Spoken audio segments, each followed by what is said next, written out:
Cette chronique de l'émission L'Académie du guide de l'auto vous est présentée par Proxy.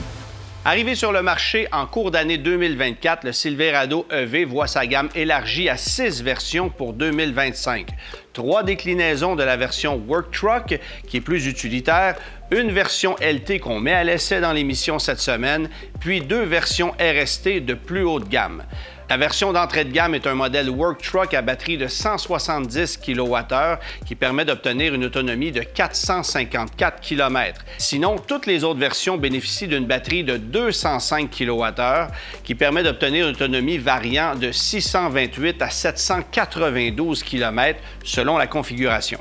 Dans le cas de notre version LT, l'autonomie se chiffre à 657 km, mais peut être ravitaillée jusqu'à une vitesse de 350 kW, ce qui signifie qu'on peut obtenir 160 km d'autonomie en seulement 10 minutes. Sachez maintenant que si vous choisissez un Silverado à batterie de 205 kWh, le poids total du véhicule sera minimalement de 8532 livres, un poids très important, mais qui en revanche vous permet de remorquer des charges atteignant 12 500 livres avec une charge utile de 1800 livres au niveau de la charge dans la caisse. Notre véhicule d'essai de cette semaine produit une puissance de 645 chevaux et pas moins de 765 livres-pieds de couple.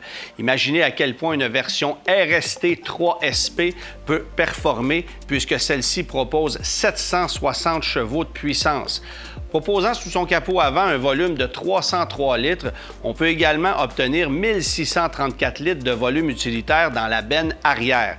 On peut toutefois agrandir cette dernière en retirant la lunette et en rabattant la cloison centrale pour obtenir un plancher dont la longueur peut atteindre 10 pieds 10 pouces. En incluant l'ensemble des frais, l'échelle de prix du Silverado EV 2025 varie de 67 625 à 121 325 $. Dans le cas de notre véhicule d'essai, son prix d'entrée est fixé à 95 825 $, ce à quoi s'ajoutent plusieurs options. Cette chronique de l'émission L'Académie du guide de l'auto vous a été présentée par Proxy.